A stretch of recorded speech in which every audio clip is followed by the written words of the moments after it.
Hello students, in this video we will cover chapter 13 and the last chapter of depository operations module. The name of the chapter is investor services. तो investor services में हम discuss करने वाले हैं कि अगर किसी भी क्लाइंट को कोई ग्रीवेंसेज हैं या फिर किसी इन्वेस्टर्स को कोई ग्रीवेंसेज हैं रिगार्डिंग डीमेटलाइजेशन ऑफ शेयर्स या रीमेटलाइजेशन ऑफ शेयर्स या फिर कोई भी नॉमिनेशन फैसिलिटी वो अवेल करना चाह रहे हैं वो नहीं हो पा रहा, तो इन शॉर्ट अगर आपको डिपॉजिटरी के अगेंस्ट में कोई ग्रीवेंसेज है या आरटीए के अगेंस्ट या इवन कंपनी के अगेंस्ट कोई ग्रीवेंसेज हैं, तो आप उस ग्रीवेंसेस को कैसे दूर करेंगे या कहाँ पे जाके आपको कंप्लेन करनी है या फिर how will you get it redress, तो उसका एक प्रोविजन है यहाँ पे। और हम बात कर रहे हैं स्कोर्स प्लेटफॉर्म की, और जो स्कोर्स प्लेटफॉर्म है वो एक सेबी का कंप्लेंट रिड्रेसल सिस्टम है। एक काफ़ी डेडिकेटेड सा प्लेटफॉर्म है ये सेबी का, और इसकी एक्सपेंडेड फॉर्म है सेबी कंप्लेंट रिड्रेसल सिस्टम। तो सेबी ने एक ऐसा प्लेटफॉर्म बनाया है जहाँ पे इंडिविजुअल्स या फिर कोई भी क्लाइंट जो अग्रीव्ड है, जिसके साथ कुछ गलत हुआ है, वो जाके कंप्लेन अपनी फाइल कर सकता है। और in respect of any market intermediate, चाहे वो डिपॉजिटरी है, कंपनी है, आरटीए है, आपका ब्रोकर है, डीपी है, आप किसी के अगेंस्ट भी वहाँ पे जाके कंप्लेन फाइल कर सकते हैं।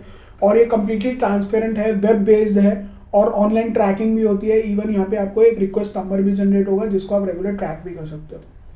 So SEBI Complaint Redressal System platform is a web-based centralized system to capture investors' complaint against the listed company and registered intermediaries and is available 24/7। सबसे अच्छी बात क्यों? क्योंकि ऑनलाइन है तो 24/7 ही होगा। SEBI encourages investors to lodge complaints through electronic mode and that is on Scores platform. Thereafter, तो follow-up actions of the complaints are done in electronic form only। तो follow-up भी आप ट्रैक कर सकते हो आपका इलेक्ट्रॉनिक स्कोर्स प्लेटफॉर्म पे। Through Scores, investor can easily access, retrieve and preserve the complaint lodged by them in electronic mode। क्या मतलब है? आप Scores को easily access भी कर सकते हो, और अगर आपको यहाँ पे पासवर्ड, जैसे आपको इसमें अकाउंट बनाना पड़ेगा तो लॉगिन आईडी पासवर्ड को आप रिट्रीव भी कर सकते हो इनकेस आप भूल गए, और आप अपनी कंप्लेंट को, जो भी आप कंप्लेंट फाइल करते हो उसको प्रिजर्व भी कर सकते हो। उसका कंटेंट जो भी रिप्लाई डिपार्टमेंट से आता है उसका कंटेंट आप सब चीज़ों को प्रिजर्व भी कर सकते हो। So at present following types of complaints are not dealt with through Scores। कौन कौन से कंप्लेन हम Scores प्लेटफॉर्म पे नहीं कर सकते हैं? Complaints against the companies that are unlisted और डीलिस्टेड, तो यानी प्राइवेट कंपनीज के अगेंस्ट आप कंप्लेन नहीं कर सकते हो। क्यों? क्योंकि वहाँ पे सेबी का सुपरविजन नहीं होता है प्राइवेट कंपनीज में। सेबी का सुपरविजन केवल वहीं होता है जहाँ पे पब्लिक इन्वॉल्व होती है। पब्लिक के साथ साथ या तो पब्लिक से पैसा रेस किया होता है या पब्लिक वहाँ पे सेंट्रल फिगर पब्लिक होती है। तो पब्लिक प्राइवेट कंपनी के अंदर नहीं होती है, तो इसलिए private companies are not included. Cases that are considered by the court of law, अगर कोर्ट में कोई केस चल रहा है तो आप कंप्लेन क्यों करोगे? Complain falling under the purview of other regulatory bodies, यानी कोई आरबीआई से रिलेटेड कंप्लेन है तो आरबीआई पे जाके करो भैया, सेबी पे, सेबी से क्या मतलब है? Complaints against the sick company, ऐसी कंपनी जो पैसों की तंगी से जूझ रही है और वो पहले ही से रिवाइवल में है या वाइंडिंग अप प्रोसेस के अंदर है, तो उनके खिलाफ भी कंप्लेन आप नहीं फाइल कर सकते। The companies against the complaint against the stock of company, stock of company मतलब जो आरओसी के रिकॉर्ड में नहीं है, रजिस्ट्रार ऑफ कंपनीज के रिकॉर्ड में नहीं है, मतलब कंपनी बंद हो चुकी है, कंपनी का अब कोई एग्जिस्टेंस नहीं है। और दूसरा मैटर है transfer of shares to demat account of IPF authority. IPF क्या होती है? Investor education and protection fund authority है। तो यहाँ पे इस प्रोविजन में क्या लिखा है? In terms of section 124 subsection 6 of the companies act 2013। मैंने क्या बताया था? Companies act regulates and supervise the functioning of the corporates in India. The shares in respect of which dividend has not been paid or claimed for a period of 7 consecutive years।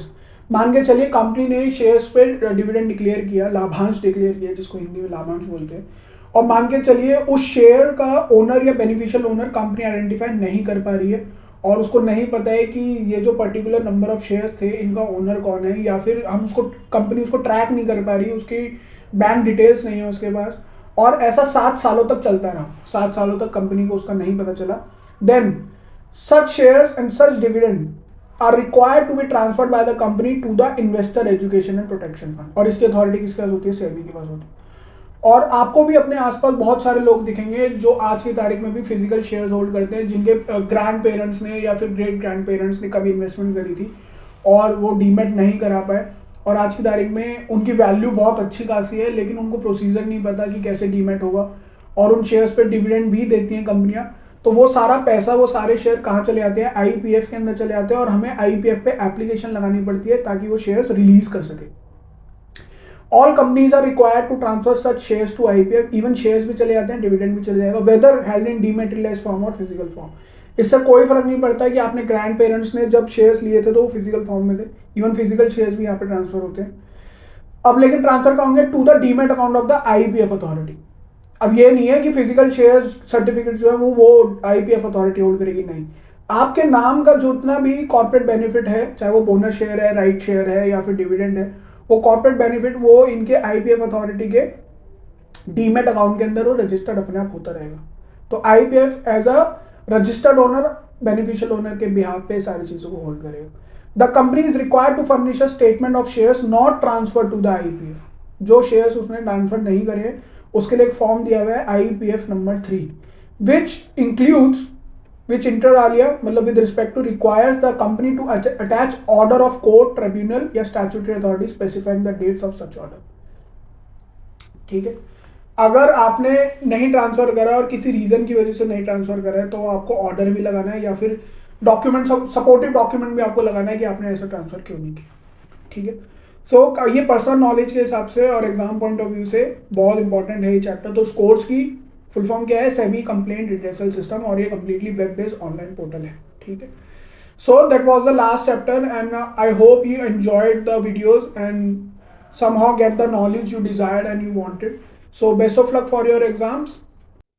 That's it for today's class. We'll discuss the new topic in next video.